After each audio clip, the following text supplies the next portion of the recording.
Welcome everyone to the NoBS Podcast, the gaming news podcast where we ditch the sugarcoating and give it to you straight. I'm Blake. And I'm Steve. And if you're looking for real talk without the BS, you've come to the right place. Before we jump in, don't forget to stay connected with us. Follow us on X at NoBS Podcast GG for the latest updates and hot takes. Check out our YouTube channel at NoBS Podcast GG and be sure to hit that subscribe button. We're also on TikTok at NoBS Podcast GG throughout the week, so make sure to stop on by and say what's up. Love what you're hearing? Show your support by liking this episode, dropping a comment with your thoughts, and subscribing to keep up with all our future content. This week we focus on Arcane, Sony's excitement monitors, WoW housing roadmap, the Life of Ibelin documentary, and the ZeniMax strike. Alright, let's cut to the BS and get into today's episode. Welcome everyone to the NoBS Podcast. Hope everybody's been having a great week and great weekend. So to hop into everything, Steve, how has your week been, and what games have you been playing recently, man? I've only really been playing World of Warcraft, hardcore specifically. Just been kind of I guess like a lull in terms of gaming. Like I have nothing new that's come out that I wanted to play, and nothing in my backlog. So I'm kind of just going back to what I'm comfortable with and just playing a little bit more World of Warcraft. What about you? So, Juan, do you like classic more than retail? Currently, yes. I'm not the state of retail just isn't as enjoyable as I would like. Like Mythic Dungeons, I'm not a big fan of the dungeon pool this time around this season. They are pretty ass. The raid, I've already cleared heroic. I'm not. You don't want to do Mythic? No. It just takes too much time, too much work, and it's not something that I'm willing or able to really put that time and effort to do anymore. Like if this was back like in college or something, and I had like a bunch of spare time, it's just Mythic raiding just takes a whole like level of. You have to be just so consistent. You have to dedicate so much time to be able to do it that if you don't, it's just not. You're just not going to see any kind of success. You mean you can't find a 3 to 4 hour block 2 to 3 times a week to do it? I mean, it's quite a bit, yeah. I mean, you can't even get time to enjoy your other games if you're focusing on that. That and Mythic raiding feels like a job. It's like every little thing that you're doing, just like sometimes you're doing the same thing over and over for 4 or 5 hours. You're doing the same boss for 4 or 5 hours. And then you finally clear him, and then next week you're stuck on him again because you're trying to fucking burnt out, dude. Yeah, so it's I'm kind of Mythic raiding is not for me, at least not at this current point in time. Maybe if there's a raid that I actually enjoy and is like okay, I can see myself kind of progressing through this one, but currently at this point in time, no, I'm gonna pass on that. And no, I gotcha. So until the next season starts, which I think is in February. We got a little bit. Yeah, I'm kind of off retail WoW for the point being. Yeah, so I've been doing a little bit of WoW. I was going to play a little bit of Deadlock, so I'm going to give I'm going to give a more of a review on that next week. But other than that, been playing quite a bit of Black Ops 6. Played a little bit with Brett, actually. I think I was talking about the zombies, man. The zombies it's just so damn good. I'm surprised you didn't mention Pokemon Pocket, that TCG Pocket.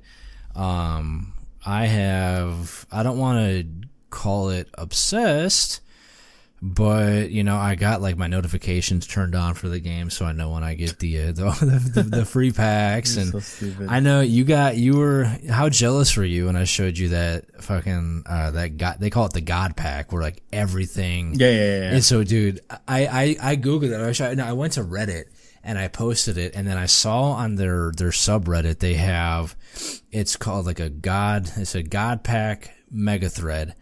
And I was looking through some of the cards, and I didn't even see anybody on there that had the cards that I got. Like the fact that I got 2 Mewtwo's that were the crowns, and then everything else was like a 2-star. Like, dude, I was like, I need to go out and get a damn lottery ticket because I will never have this happen again. I think I got like an Articuno and. Well, the Mewtwo's were the big boys that you got, the Mewtwo EXs.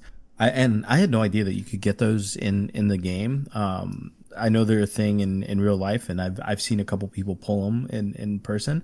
Those specific Mewtwo's?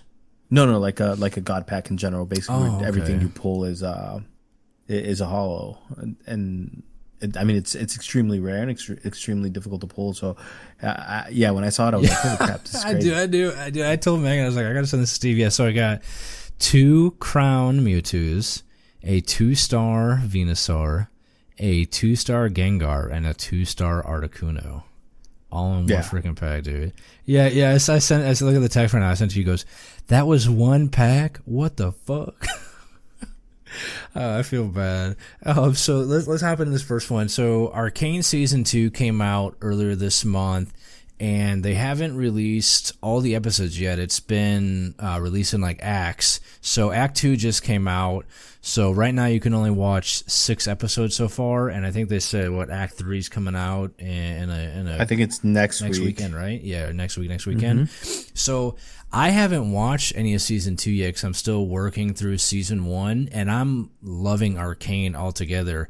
Now, I'm not sure if it's because of the fact that like I play a lot of League of Legends too, and I kind of have like that attachments to the character, after having played it for so long. But it's so damn good. And like I was telling you this, I've never been a fan of like any animated TV shows, but this show just like hits different for me. So like IMDb rates it like a 9 out of 10. Rotten Tomatoes is giving it 100, and IGN is giving it 10 out of 10. What do you think so far? Because you haven't finished Season 2 yet, have you? You're still working on it? Yeah. I'm on episode 3 right now currently. So what do you think of Season 2 so far, and do you think that those ratings, do you think that's a fair assessment of the show? It's hard to say because I kind of found myself getting lost a little bit, and I think a big thing is because the first season came out so long ago that I kind of forgot a lot of the things that happened in the first season. So I need to go back and either rewatch the first season or kind of read a synopsis of what happened in the first season, like a little quick summary or something on it. But I think like 3 years ago, right? 2 or 3 years ago. Yeah, it was 2020, 2021, something like that. Yeah. Okay. And it's funny because this kind of came out at a time when video game adaptations were just not doing well. So this was like one of those things where everyone was kind of surprised at how good this was. So this came out, and I think Cyberpunk came out like a little bit right after, and both of them just doing extremely, extremely well. But again, like no one thought this was going to do as well as it did, and the fact that the first season was just as good as it was is insane. Like I love the theme song is incredible. Like that's such a good song for it. And was that Imagine Dragons, right? Yeah. And I think they made it specifically for the show. At least I think, because I'd never heard the song before that show. It's awesome. It fits so well for this show. The characters are really good. And like I know I was joking with you. It's like it kind of makes me want to play League just because you do kind of grow an attachment to the characters. But so far, I mean, the second season is not bad. I think I need to go back and like read some summaries on what happened in the first season so I can kind of. Bro, it's only 9 episodes. Just go watch it. It's so good. There's so much stuff that I'm watching right now. I just don't have the time to. Oh my god! Watch it during your meetings. Rewatch a whole nother season. No. It's a game is completely different. Like playing a game that you can kind of just put down and stop whatever. Because like I still have to kind of pay attention to my meetings to know what's going on. Oh, but yeah, no. So I definitely can't do that. But it's not bad. It's good. I'm not the biggest fan of some of the way the animations are. Like there's a lot of music kind of, and again, I don't remember if the first season did this, but this one has like portions of the show where it's almost like a music video, and it's like, okay, what's going on? It's not really doing a whole lot, but other than that, I mean, it's been good. The action's good. It's really well animated. You're still the story is still super. It's great. It's really good. I'm trying to get Megan to watch it, dude. She like, I think I was telling you, she like gave me like this look, like, you're watching this. I was like, you don't understand. I'm like, this show is actually really fucking good. Like, you kind of get attached to like Milo and Vi and Jinx like right off the start, dude. And I guess like the season 2, Netflix, I said that season 2 of Arcane has become the most popular show now in over 60 countries. And so like I said, I was telling you, like I don't watch a whole lot of animated shows or animes, but like it was just so damn good. So you've played a little bit of League. is there anyone from the show, from what you've seen so far, that you'd like to see become a summoner in League? I thought everyone was basically a summoner in League. No, so you got I wrote it down. I'll tell you what I put in here. I was saying like Vander. So Vander, I think he'd be like an amazing like a bruiser tank, kind of similar to Vi or like a Set. Especially because he was Vi's teacher. Like he's the one that taught her how to punch and everything like that. Mm-hmm. And I think like I'd imagine like if there's like a way to integrate him into the game. I mean, we have how many hand-to-hand melee fighters in the game. You got like Lee Sin, Vi, Set, Shen, Belveth, etc.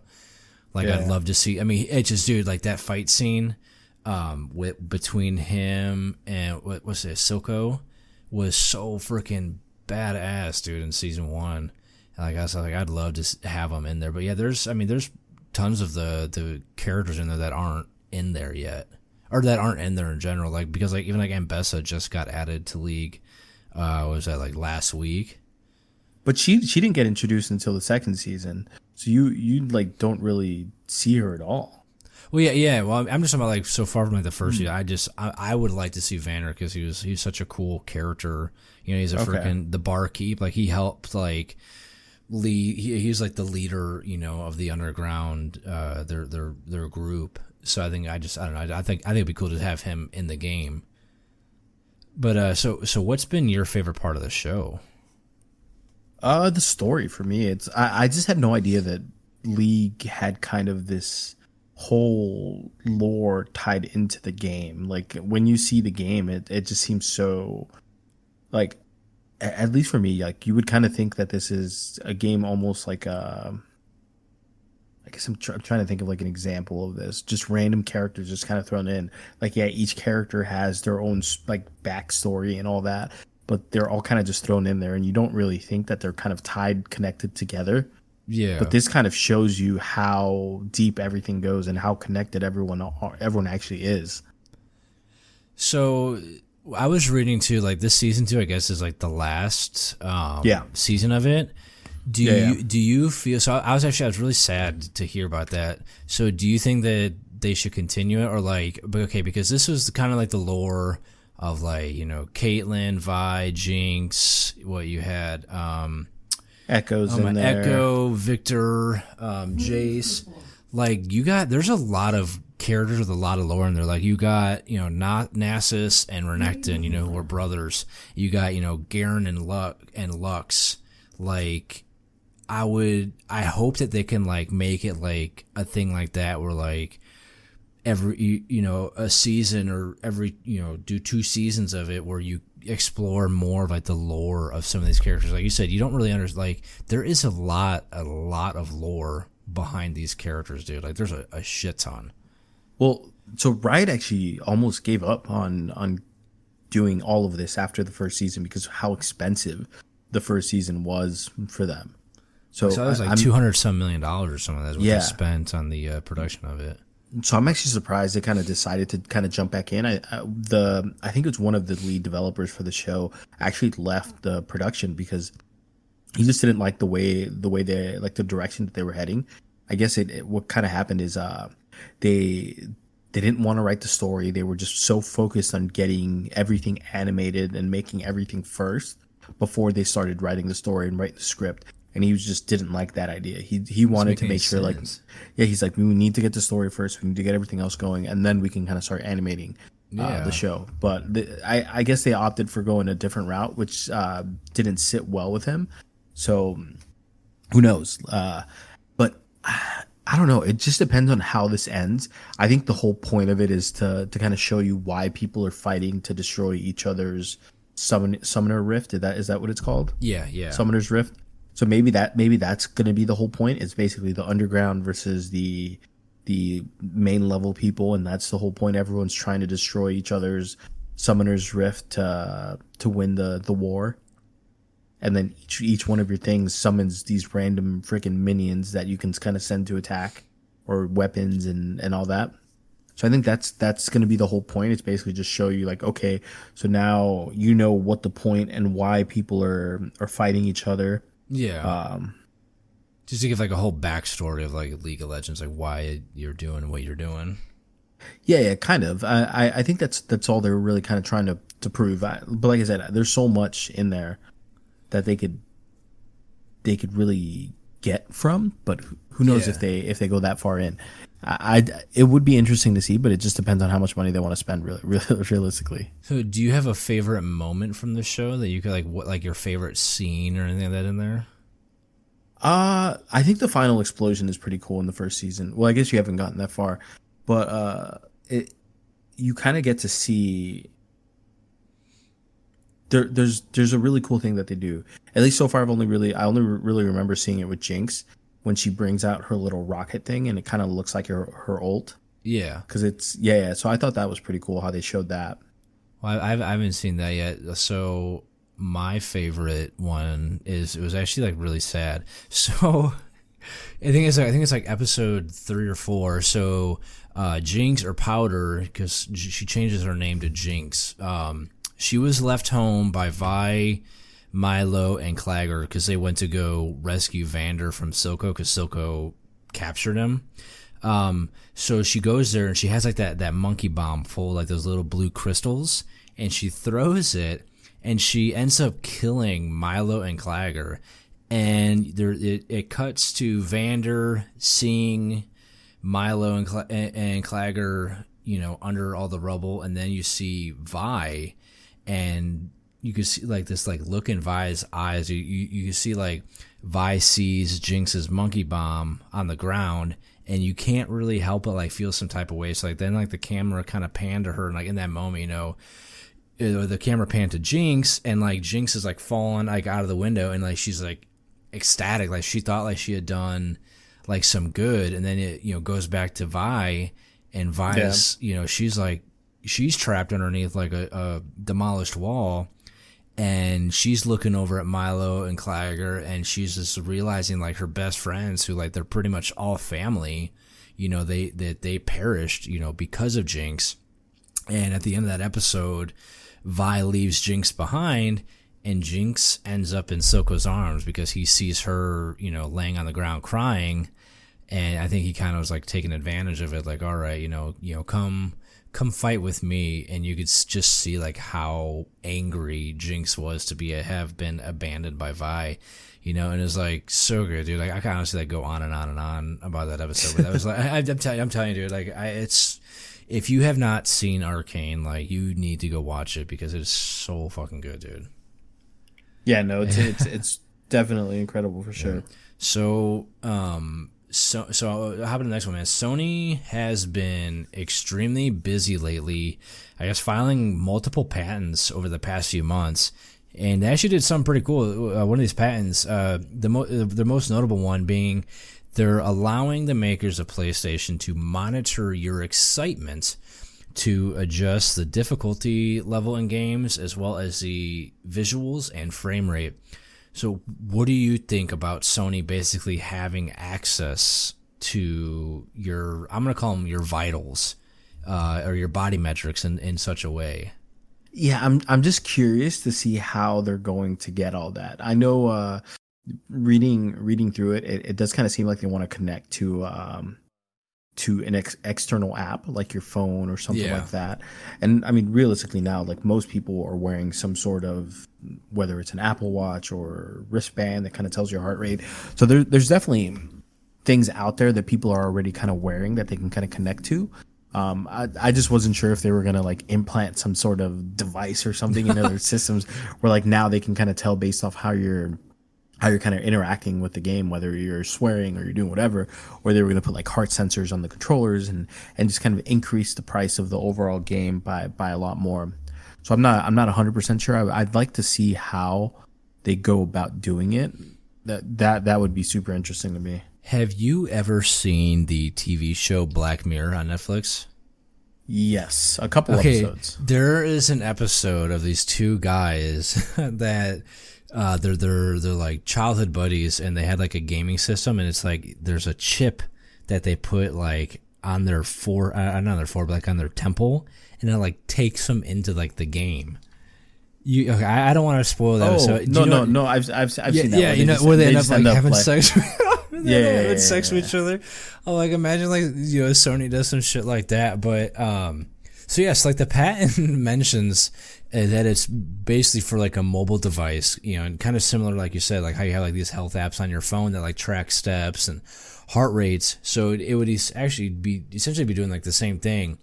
But there's a lot of talk that like it would make more sense that this technology would be integrated into controllers, like how you can go like a gym and like on a treadmill, you got like that metal, the sensors that monitor your heart rate and tells you how many calories, yada yada yada. But like, and that would be like a really cool way of doing it. So it would, that way you're sitting there, because I think it would give you a more accurate representation of how your heart rate is if you're holding it in your hand, where it could like sense your pulse, rather than like a phone in your pocket.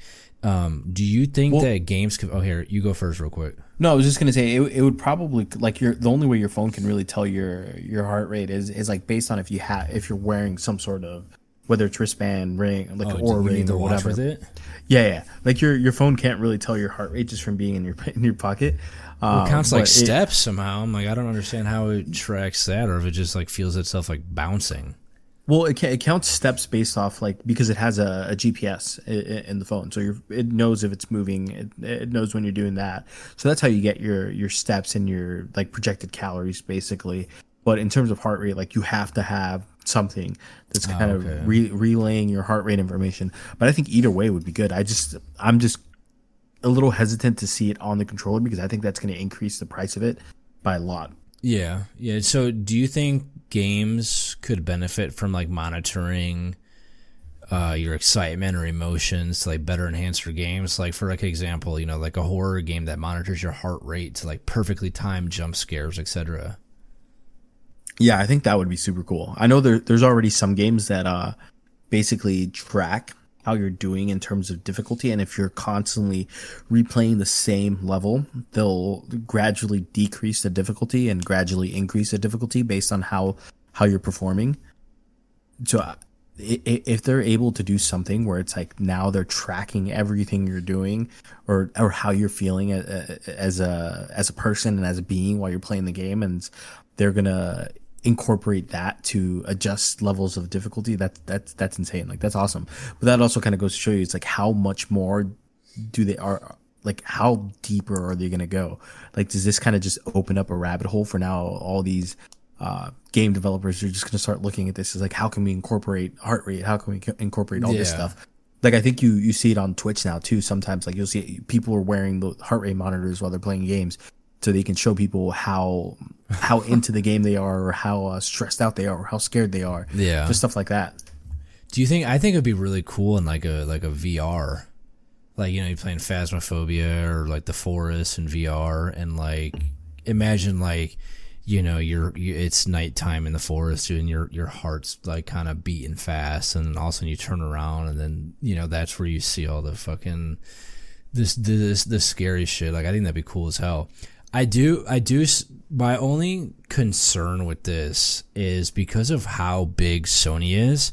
I know that they've had data breaches in the past, and I'm worried about what they're going to do with the information that they collect. And I'm wondering if they're going to be using this information to sort of give us, targeted ads and, do marketing based upon what our emotions and all this other stuff. It kind of, I don't know, it kind of reminds me of like Facebook, for example. Like you can sit there and like have your phone in your pocket and be talking about something, and then all of a sudden like you scroll through Facebook, and then all of a sudden you got ads that are targeted about what you were just talking about. So do you think that is something that people have to worry about? It depends how much information they're going to be getting. I would say, like right now, the only thing we really know that they're going to be pulling is heart rate. If they have some sort of, again, like I know PlayStation has their own VR thing, and in the past I don't know if they still do it, but I know when I first started, I think it was a PlayStation 4 had a mechanism where you could say stuff and the controller would react to it. So like if you were playing, like I used to play a lot of NBA 2K. And to mess with people, you could just yell out timeout, timeout, timeout. What? And it would call timeout. It just to kind of simulate like I guess like a real game where it's like if you're playing, sometimes you don't necessarily it's easier to just yell out timeout than to press the button. Yeah. So who knows if they're going to be using that as well, like some sort of voice recording. Then that kind of opens up a bigger can of worms. And that's what I was saying. Like, it just depends how deep they're trying to go and what information they're trying to get. They're definitely going to have to let people know, like, hey, this is what we want to get. This is what we're trying to get. We're trying to enhance your gaming experience, and you have to consent that this is what we're going to do, and your information is probably going to be collected. So here's another question for you, kind of like, does this, okay, so seeing this kind of stuff integrated now as we get older, like, to see like how far technology has come, does this give you like, this almost makes me like excited. Does this give you like a bit of excitement to see, like, if we're able to do stuff like this, where like they're able to enhance your game based on your metrics, like, does this give you like a really good hope for the future? Like, what else, like, what more can we integrate into these games? Yeah, I mean, it's super cool to see how much everything has grown. I think there's a thing that kind of show, I forget exactly what it's called, but basically the way technology evolves and how fast it evolves is crazy. Because if you think about it, like the discovery of flight was something like in the 1800s, and within like 60, 70 years, we were already in space. So if you think about it like in that perspective, and then like from when Pong was first introduced in like the 70s, it's probably been around the same amount of time as when Pong was introduced. And like, to see how far we've advanced from that specific point in time to where we're at now is crazy. Doesn't like, if you old though. Oh, 100%. But if you were to like go to someone back in like 1960, 1970 that's playing Pong, and you tell them about all the things you're going to be able to do and how realistic some of these games look, to where people actually think you're just watching a show or something, is insane. Like, no one would believe that we're doing the things that we're doing, not just with gaming, but with technology in general. Yeah, I'm super excited to see how this goes. They don't have any like dates for it, but I kind of hope that it's going to be sooner than later. Yeah. So before we get on our next topic, don't forget to stay connected with us on X at NoBS Podcast GG and on YouTube at NoBS Podcast GG. Also, be sure to rate and review us on Apple Podcasts and Spotify. So this was pretty big news for Blizzard and WoW in general. Blizzard revealed their 2025 roadmap, and there's a few things on there that have quite the amount of people talking. One thing in particular is this player housing that's supposed to be released with the expansion of WoW Midnight. So before we kind of talk about the housing, what's your thoughts on another WoW expansion just right around the corner? Because we just got the War Within in August of this year, and they're talking about releasing this WoW Midnight in the winter of next year, possibly. Do you think like this is too soon, or what? No. That was kind of their whole plan. I think they kind of realized that it's people just don't want that kind of extended time in terms of like content. Like, you don't want another WoD where it was 4 years before you got another expansion. Like, you have there's so many different games and so many different options that people want something now. They want to play it, and then once they're done playing it, they're done playing it. They're not going to come back. They're like, it just requires so much attention from the WoW developers to keep people coming back, and you kind of start to see it like that. This is why the seasons are getting shorter in terms of like PvP, PvE. Like, they have another raid coming. They have more content, because they need to keep it fresh. They need to keep people refreshing, renewing their subscription, because otherwise people are going to leave, and they probably won't come back until the new expansion comes out. And the new expansion tends to be a really good way for them to get new players in here into the game. Or not new players, but like returning players. So do you think, though, that it would be better off as just like them adding new zones instead of a whole ass expansion? Because like the one thing I hate about new expansions is like, okay, great, I'm going to have to level again. I will give WoW a pat on the back for how well they did the leveling in the War Within. It really wasn't like too bad. But like, don't you think like it'd be better off just kind of adding this? Because like it's gonna be another fucking $70 game. Do you think it would just be better just to make it like, again, like another zone that you have to go to or what like that, or do you think like it has to be an expansion to kind of get people back to where they have to level? Like it almost feels like you're being forced into have to play because you know what I mean, you got to level everything. I don't think a new zone brings the level of excitement that a new expansion brings with WoW. And you see it all the time. Like every time a new expansion is introduced, like more people come back. People come back after they like World of Draenor is like a perfect example. You had so many people hate the game during that time frame that they left and didn't want to come back. They didn't want to play the game anymore. And then as soon as the next expansion was announced, they're back. They're ready to play the game. It's because World of Warcraft is it just takes up so much of your time and there's so much to do in the game that people just love playing it. And every time there's something new, people want to do it. If it's just a new zone, like it doesn't really, it's not a have need. That same feel. Like yeah, like you don't need to play a new expansion or a new zone. Like you can kind of just ignore that. There's not really anything new there. Like yeah, it's a zone, whatever. Maybe you get some new gear, whatever. But in terms of like different play styles, different things, it doesn't add anything. Versus like a new expansion, they and kind of like we're going to talk about a little bit later. It's pretty much like a whole new game. Yeah. Right. So okay. So you talked about WoD. So did you play much of WoD or no? I played a little bit. So that's when garrisons. That's when they introduced garrisons. Was in WoD, I believe. And you know they were pretty cool. Like I don't know if you remember, you had like there was like a mining tunnel that you can go gather ore from, or like you had like a garden or like a pond that you can get fish for your profession and stuff like that. But what do you think? Like, okay, I'm just trying to think of like what is going to be like the big difference between player housing and you having your own, personal your player housing or your own garrison. Like, is it going to be what's that other MMO? What, New World or something like that, where you like can actually like go through a town and buy houses? You think it's going to be something like that, where like you can actually like decorate your house and shit like that, or is it going to, do you think it's going to be like somewhere you face into and nobody else can fucking see it? I think they have to do something where it's accessible to other people. Like not necessarily like people can walk into it, but people can at least like walk by it and see it. And see that this is your house, and maybe if you let them come in, they can come in. But otherwise, it's just going to be another garrison, I think. And this was too. And that was the issue with garrisons was it made these cities just feel empty. Like no one spent any time in the main cities. Everyone was just in their garrison. I don't even remember the main city in Warlords of Draenor, to be honest. Wasn't it like Ashran or something like that? I honestly don't even remember. I just remember spending the entire time in my garrison.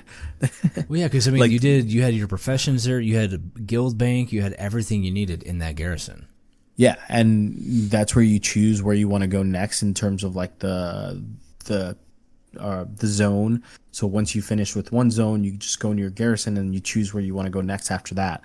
So it's I think they just need to do something different. And there's other MMOs that have done this where it's like you just pay gold to buy property and maybe they figure out a way. Like there's a lot of people that play World of Warcraft, so they'll have to figure something out to where it's like it's not necessarily, maybe they build skyscrapers, maybe they do some like apartment style housing. Dude. That would be badass.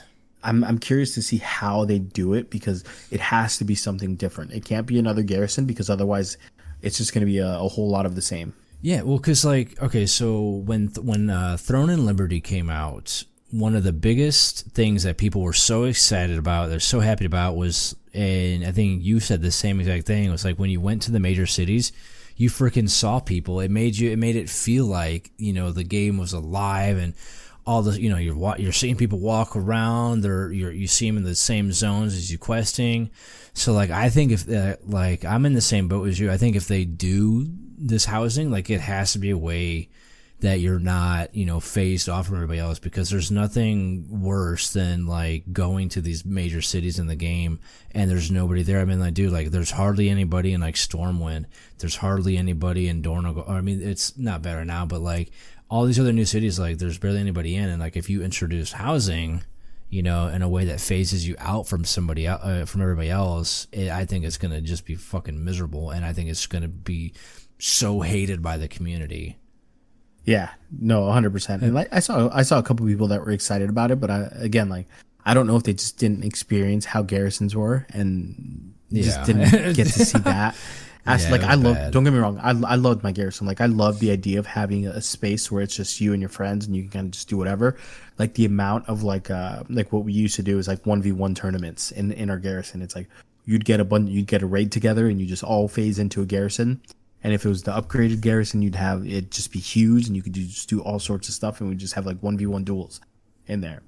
It was awesome. See, it would be what I think would be really cool too is like when they do this housing, imagine like, so you know how you have like armor transmogs, imagine being able to actually like make these houses like, or you know, wherever you're staying at, feel like, you know, you are designing it. So you know how you have the oh my god, dude, what is it? Every month you get the chests and you can get like old transmog and stuff like that. Imagine they put like different designs in there, or, you know, you're able to buy with gold different layouts and stuff like that. I think that would be freaking awesome, because with garrisons you couldn't really customize it to like your style. You couldn't change the colors of everything, or, you know, the layout of anything in there.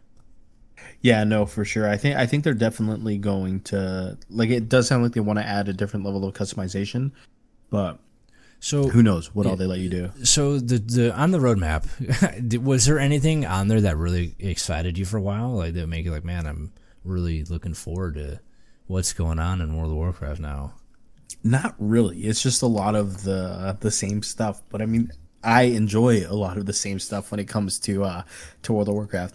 As long as there's a new raid, I'm gonna play it. Yeah. As long as there's new dungeons, I'm gonna play it. I think what I would really like to see with the next expansion is they need to find a way to make PvP enjoyable again, because for me when I really enjoyed the game was when PvP was exciting and fun, and I spent most of my time doing nothing but PvP. Like, I can't believe you actually just said that. I can't believe you actually are interested in fucking PvP, dude. Well, because it's like that. If you think about it, it's like, for me specifically, like that's when I played the game the most, was when I was PvPing more than I was PvE. Like now I think it's a lot of PvE, PvEing way more than PvP. But the thing with PvE, it's like once you're done with the content, you're kind of done with the game. Like there's not really a point in continuing to play the game. Versus like PvP, it's always like fresh. Like you're always chasing something, or you're always doing something. I mean, I guess if you want to push mythic rating, like that's cool and all, but at the same time, like if the dungeons same are just dungeon over and over, if the dungeons are fun, I don't mind it. But if the dungeons are miserable, it's tough for me to justify playing this. Yeah, when the dungeons just aren't fun, and these dungeons are not fun, and I don't want to put myself through that. At the same time, it's like plugging groups is miserable. But yeah, they really need to figure something out in terms of PvP, maybe. And I know people love Solo Shuffle, but I think Solo Shuffle as a whole has kind of ruined. Oh, PvP. 100%, dude, 100%, bro. Because and like I get downvoted. I post. Sorry, not to cut you off, but I post about that all the time. I said Solo Shuffle ruined PvP, and everybody's like, "No, it's not. It saved it." Why, there ain't no fucking way. There ain't no fucking way, dude. Yeah, it's tough to say, because it's again, like no one wants to play 2s or 3s anymore. Mythics as a whole has kind of impacted PvP in general, just because you have a lot of micro CCs that kind of happen now.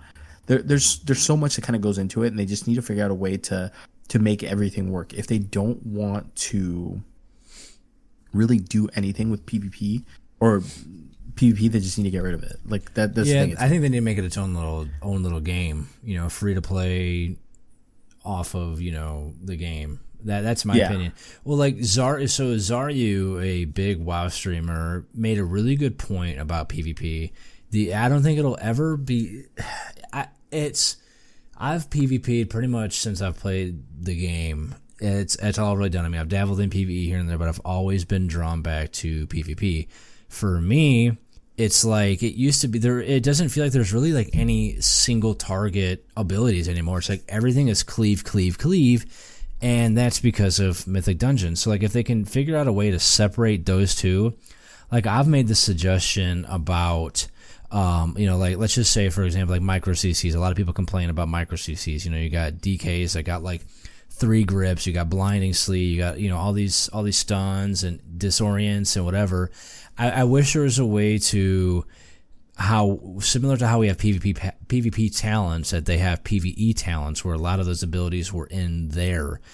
Because the reason that I feel like we have so many of these CCs is because of the fact that, unfortunately, PvE is the majority of what people play WoW for. So when you get in these mythics, like I'm just going to use a DH, for example. They got, I think, like 3 stuns. Now, if you're doing mythics and you're a new DH, well, if you fuck up your first stun or your interrupt, it's like, okay, I feel like they give them all these as like a fail save, you know what I mean? Like, okay, if you mess up your first one, well, here's another one. Well, if you fuck up that one, here's another one. I think it's a way to get new players into it without being like overwhelmed, like, oh shit, I missed that stun, now we're going to wipe, you know what I mean? And it like that kind of carried over into PvP. And like I said, a lot of people complain about how everything is a cleave. You got classes like feral druids where it's like your whole thing used to be about doing like big ferocious bites, right? That was your whole thing, and now they made it more of like a bleed thing. So like you're just cleaving. Everybody just cleaves. Every fucking ability, has something in it where it hits a target nearby. It's fucking stupid. It really is stupid. The only issue with that is which I don't think they would do it for a simple fact that like people would just have to change how they play when they're switching over to different game modes. And I think that's what they want to make the game more accessible to casual players that don't have as much time to sit there and learn different play styles, because WoW is a difficult game. Like I think in the past, like WoW has been relatively easy. I think there's been some characters that have a very high skill ceiling, but for the most part, it's very easily accessible. Like you can go in there and you can learn, okay, this is how I do damage, this is how I CC, and then there's like little things that you kind of learn to kind of get better and do better. But now it's like if your rotation is off by like a 1 second or half a second, like your damage is going to go down 15-20%. Well, all these modifiers. Yeah, it's like if you don't press this button at this exact time, or do this at this time, or do this at this other time, like you're just gonna get punished so much that people just don't have the time to learn like 4 different playstyles. Like, okay, I want to do mythics. Okay, I got to learn a playstyle for mythic dungeons. Which this is something that people constantly talk about now. A lot, because it's like if you're playing like Rep Pally, and I don't know how Rep Pally is now, but like I know like last expansion, if you wanted to play Rep Pally, you had to play a completely different style if you were playing Mythic Dungeons than if you were playing if you were raiding. So you'd have to switch up how you're playing just based on what you're doing. It's very frustrating. Yeah, like, then I play PvP, and then you got 3 different ways of playing the class. Yeah, and it's like I play on Holy DK, and it's like I have to play completely different when I do raiding, and it's not just like a different play style, but I have to focus on gearing a different stat priority because I'm doing different type of damage, because now I'm doing more single target versus AoE. You just need to figure out a way to either combine it all, or I don't know. It's such a can of worms, and I know it's difficult to make everyone happy, and I think they're just trying to make the big majority of people happy, versus trying to focus on what each individual person kind of thinks. I think they just need to get rid of Solo Shuffle and BG Blitz. Actually, no, I like BG Blitz. Get rid of Solo Shuffle, though. That completely ruined... Dude, I've been playing a bunch of Solo Shuffle on my healer, and it's just so miserable. Well, like people complain, the activity's down. Is because people, like, there's such a healer shortage in WoW because it's just not enjoyable. Like, they don't incentivize you to queue as a healer. You get blamed for everything. It's even, same thing in freaking Mythics, dude. You get blamed for everything. It's like tanks and Mythics. It's like you mess up one time and you just get flamed and you just get blamed, and so it's like, okay, I'm just not going to play tank. Yeah, God forbid the DPS has to use a defense or defensive. Yeah, so you're sitting there like waiting for a tank, and it's just, again, it's who knows what they end up doing. But I mean, outside of that, like I'm excited with the classic timelines that they're doing. They're bringing back MoP, which is my favorite expansion. Yeah, me too. Truthfully, I don't even know if I'm going to play it, but it's just cool to see that they're kind of going back to some of these older ones. I know they're talking about bringing hardcore into not current WoW, but like maybe TBC, maybe Lich King, maybe Kata, who knows? I don't know how you guys enjoy that shit where you die once and the game's just done. You gotta start all over again. I didn't enjoy it much until I hit like 20, 25, and then you just get so invested, and it's invigorating. Like when you almost die, there's just nothing like it. Like it's such a high to like, okay. No, dude. Imagine you spend all the time fucking leveling and then gear and all that shit, and then you just fucking die. It's awesome. You get so attached to your character, and this is kind of like old school WoW. Like where you kind of grow attached to your character. It's like you have you've had this one character for so long. Now it's like I could care less. Like I don't even know which my main character that I originally started playing the game with is anymore in World of Warcraft, because it's like I've made so many random characters, and at least with hardcore, it's like this is it. This is your one character. If it dies, you have to gone. do one. Yeah. I know. I think I'm gonna give the classic MOP a shot, because same with you. Like that was my favorite thing.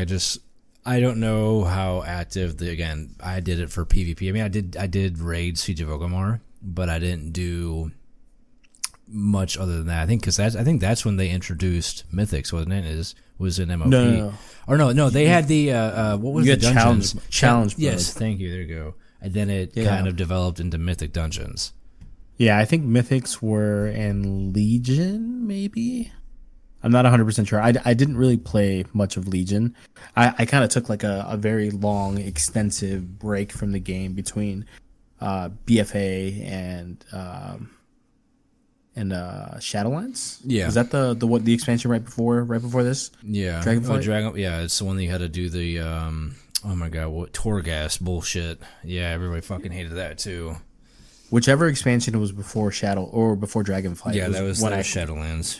Yeah, so I played, I leveled, and then once I hit max level, I was kind of like, I'm not a fan, so I just kind of stopped.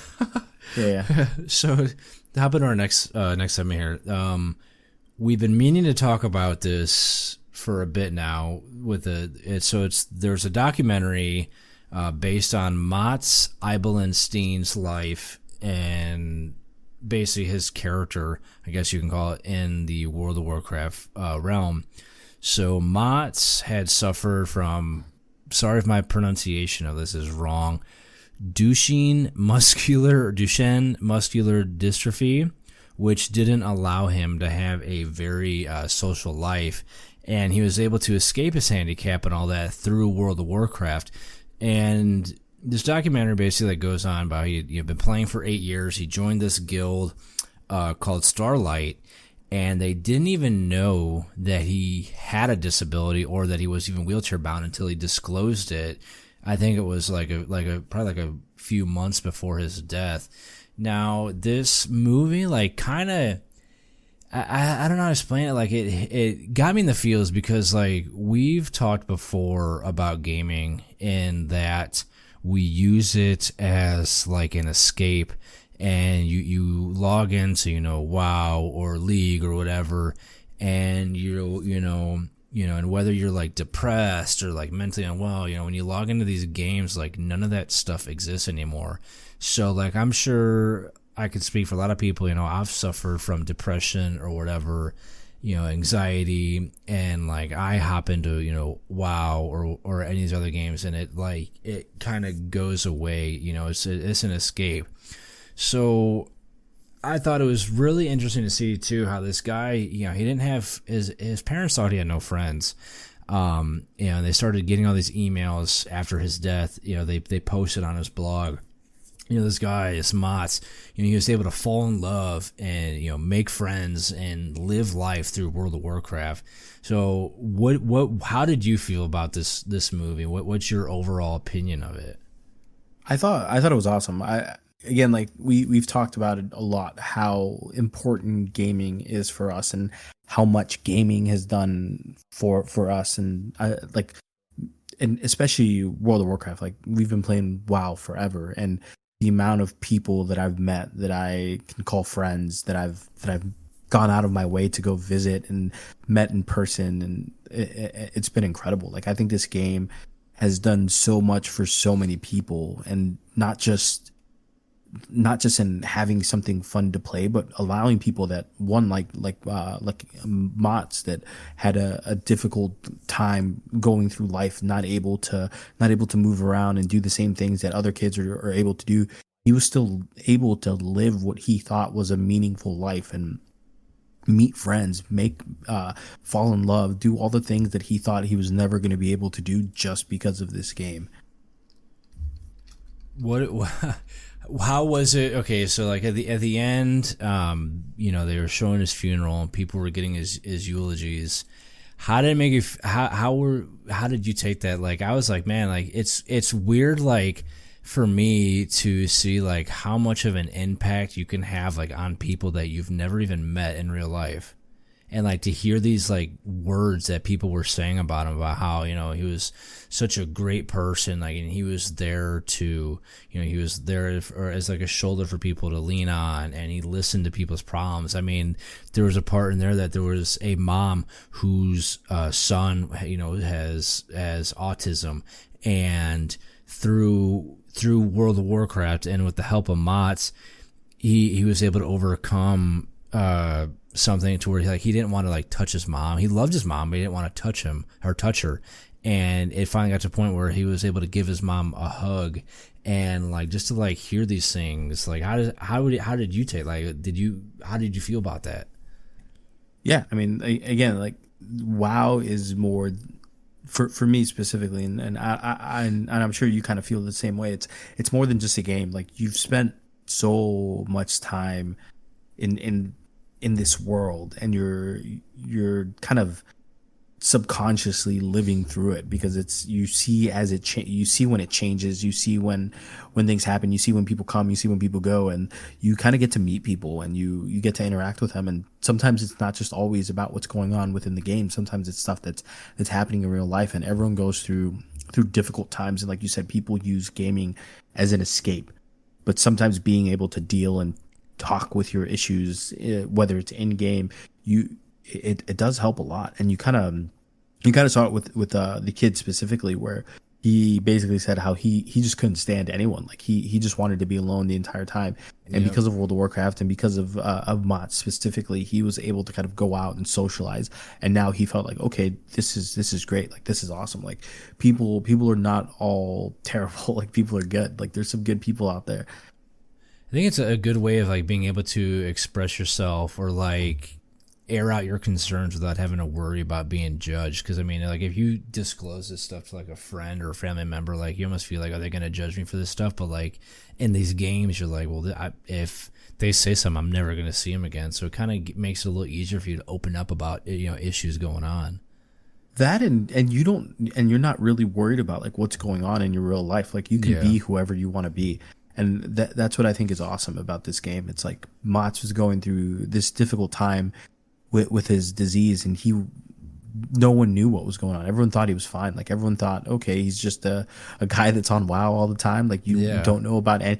And it kind of makes you think, it's like, how many people have you met like that throughout your entire time playing this game, that you're like, this guy's always on. Like, I don't know what's going on. Like, he just must love the game, or he just must not work or not go to school or whatever. It's just must always be on the game. And like, you get to meet, you do kind of meet those people, and you just never know. So it made me kind of go back into my head and kind of tell myself, okay, I need to not necessarily just judge these people just based off how much they're playing this game, because you just never know what they're going through in life. Dude, I thought it was hilarious, though, in the movie or the documentary. Like, they showed, like, this dude was such a womanizer. Like, they said all he would do is just constantly talk to, like, different women in the game. And it's like I said, he's wheelchair bound. He's never, like, really talked to a girl or done that in real life. So, like, to see that he's, bouncing around from girl to girl in the game was fucking hilarious to me. The funny thing, too, is, like, who knows if they were actually girls and they were just... I mean, I'm not going to... do you play a female character?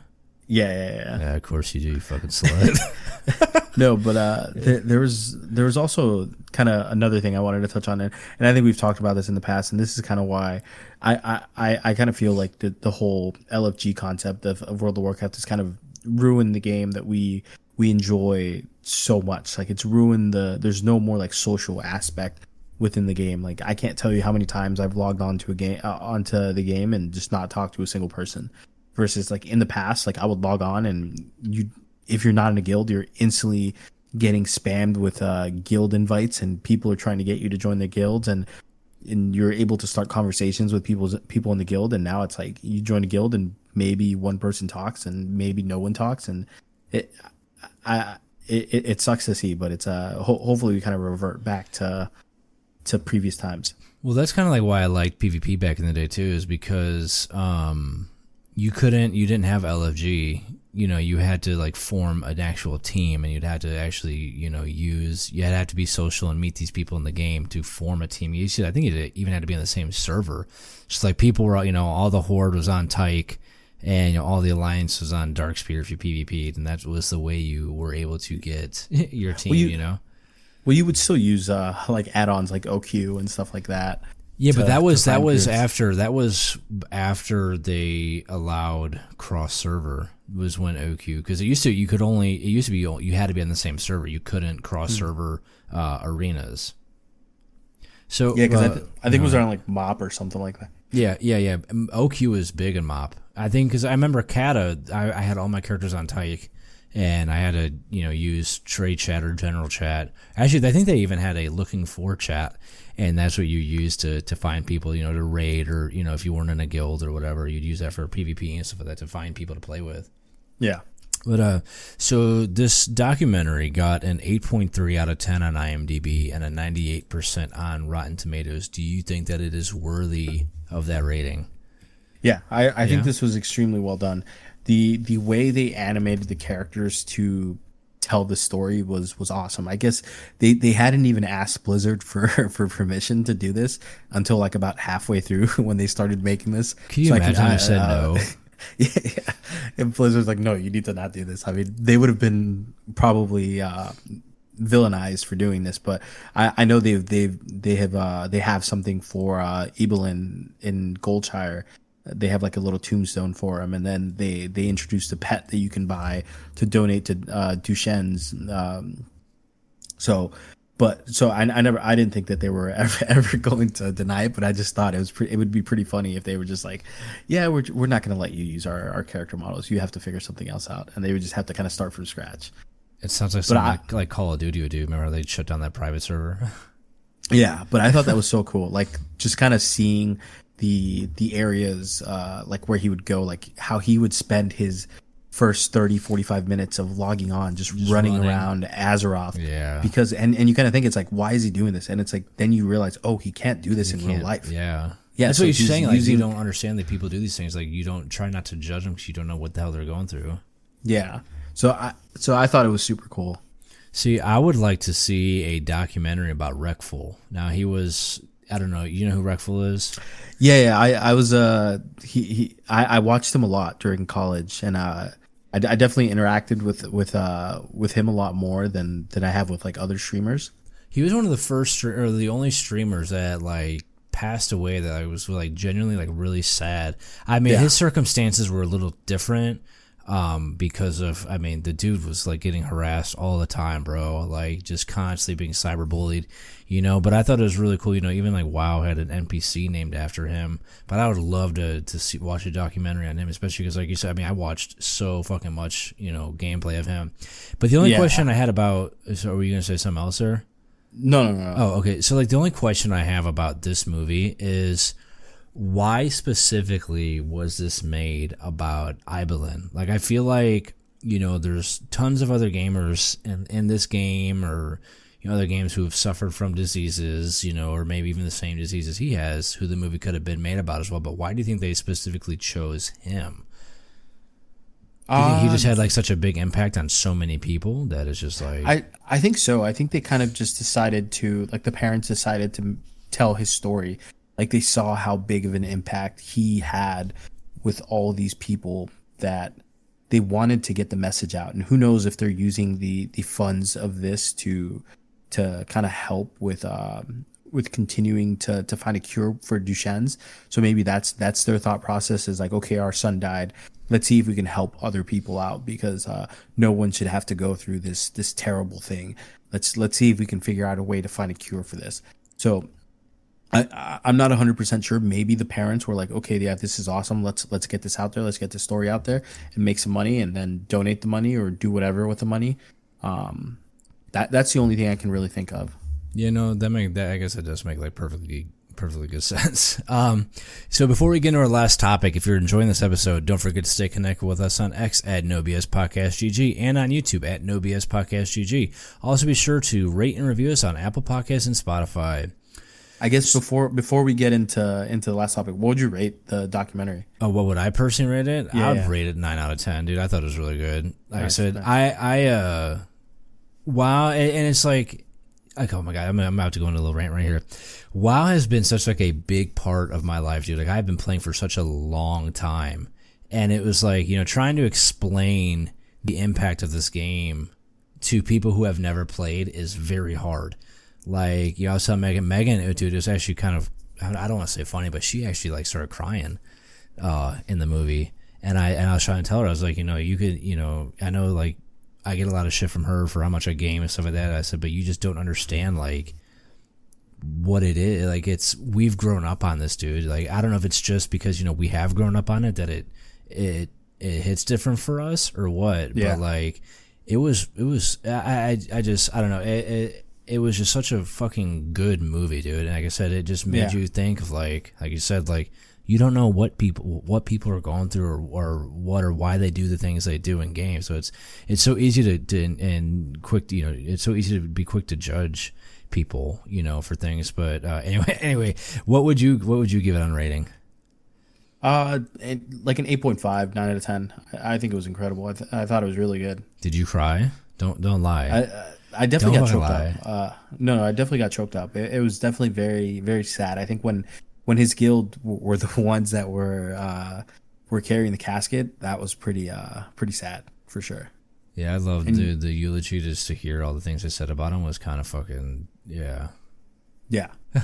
So, all right. So to hop into our last segment here, ZeniMax, the team behind Microsoft's QA work, had called for a strike.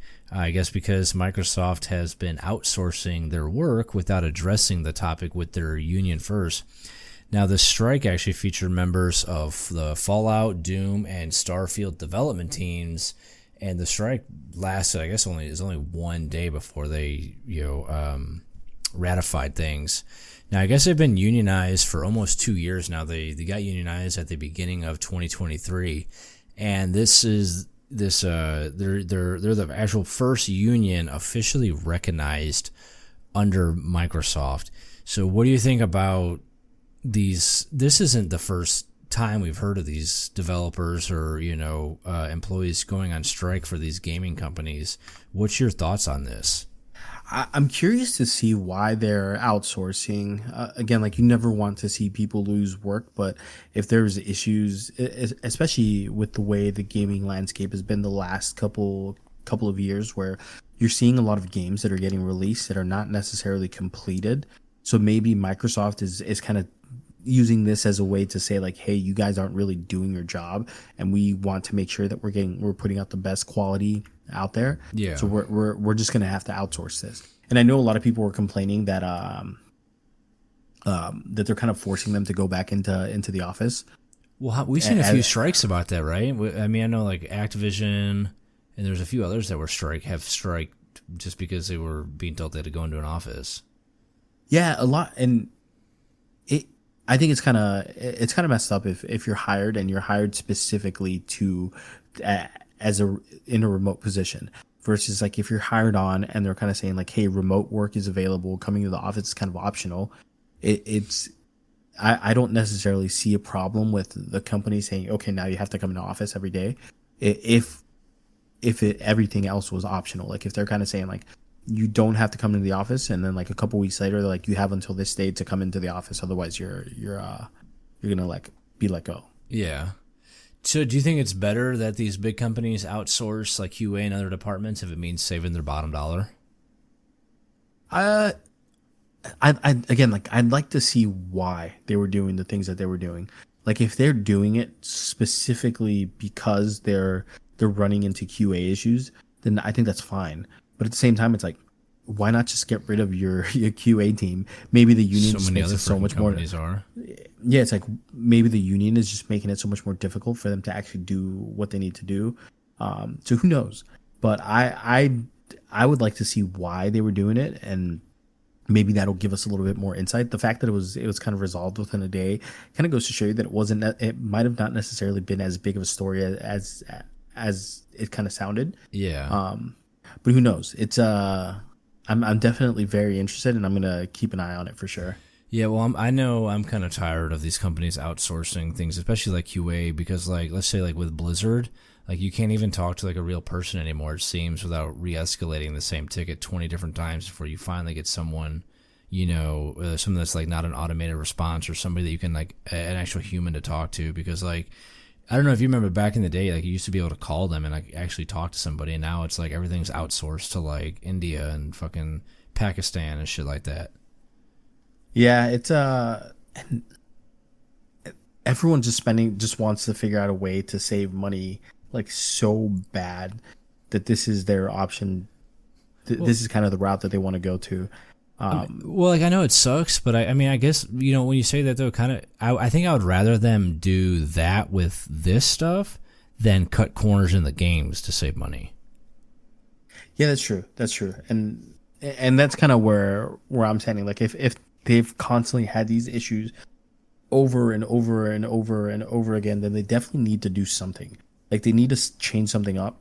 Otherwise, it's just going to be a lot more of the same, and you're never going to address anything. Yeah, no, I agree. So is there anything else you want to hit on this whole ZeniMax strike, or? No, I'm good. All right, so everyone, I got two big games coming up. Flight Simulator is coming to Xbox and PC on November 19th. You also got Genshin Impact is coming out November 20th on the Xbox. Now, there's quite a few games that are on sale right now on Steam. But I made sure I narrowed that list down because I know last week I think I listed off like 20 of them. So I narrowed it down to 4 for you guys. You got GTA 5 is 38% off at $14.98. You got Borderlands 3 is 90% off at $5.99. Overcooked 2, which I just purchased, is 75% off at $6.24. And then you got Attack on Titan 2 is 50% off at $29.99. So if you guys are looking for any games for a bargain that you just want to hop on and play with some buddies or by yourself, definitely check those out. And that's it for today's episode of the NoBS Podcast. If you enjoyed these unfiltered conversations, make sure to like and subscribe on YouTube at NoBS Podcast GG. And don't forget to stay connected with us on X at NoBS Podcast GG for all the latest updates and hot takes. Make sure you catch us on TikTok as well at NoBS Podcast GG. We appreciate you listening, and we'll be back next week with more straight talk. No BS.